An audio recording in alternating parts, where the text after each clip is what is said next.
The morning began like a Goethe poem, but with more moisture and far less romance. Mist hung heavy over the city, as if November had decided to go full cliché today. The sun nowhere to be found, probably on strike or working remotely. Either would be fair.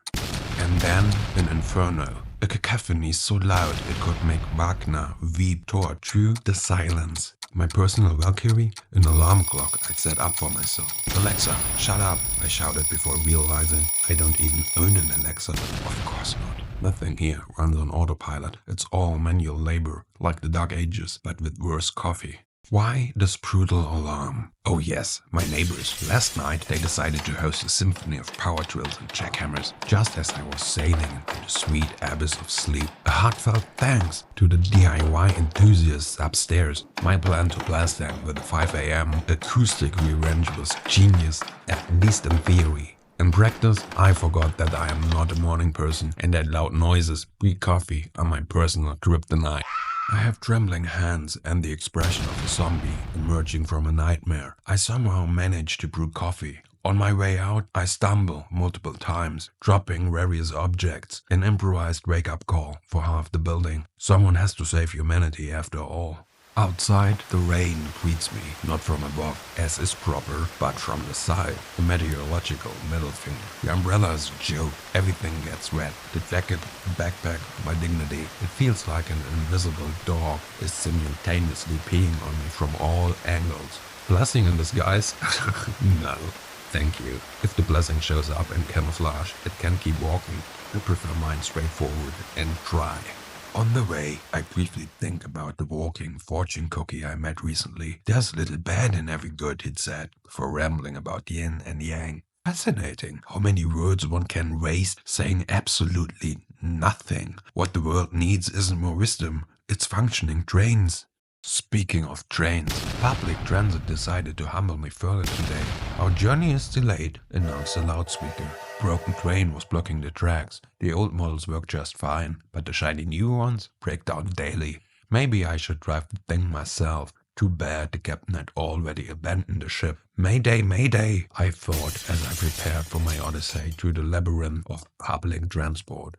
Finally the office. A realm of flickering fluorescent lights, dying potted plants, and the ever-present scent of printer ink and despair. I barely set foot inside before the chaos pounces. Did you see my email? No, Karen, I did not. It's 9:01. My brain is still buffering. The printer naturally is broken again. Rumor has it was last seen actually functioning sometime in 2017. There's a complex ritual involving unplugging, shaking, and swearing at it in 3 different languages. But today, even that doesn't work. The IT guy is summoned. He arrives, presses one button, and the thing was back to life. I suspect witchcraft.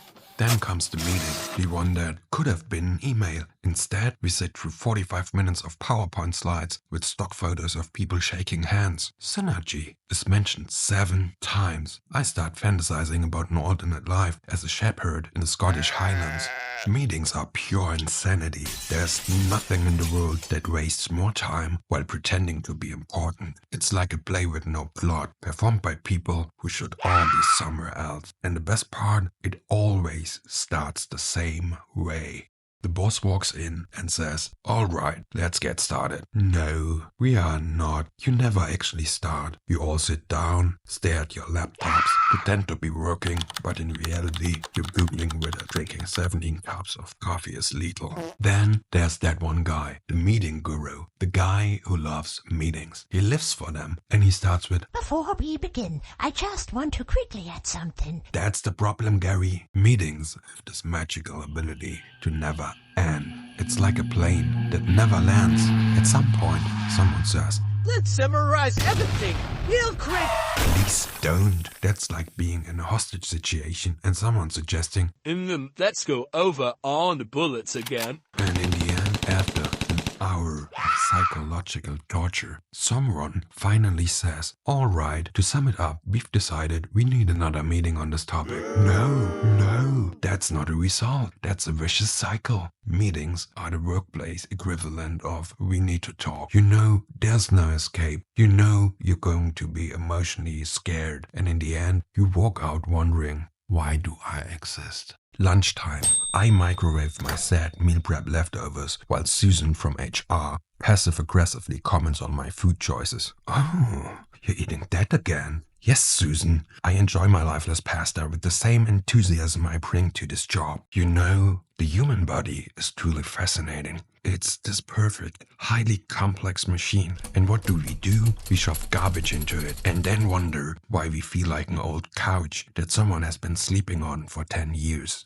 And the nutrition advice these days. My God, everyone has an opinion. Take Susan, for example. "I lost 10 pounds with my new diet. You should try keto." Oh, you mean that diet where I eat only meat and butter until I die? Sounds great. Gary steps in and has an opinion too. "Intermittent fasting is the best." Oh, right. You mean I should starve for 16 hours until my body thinks I'm in a medieval siege situation, and then, in a 4-hour window, shovel everything into my face like I'm a bear, preparing for hibernation. Yeah, that sounds super healthy.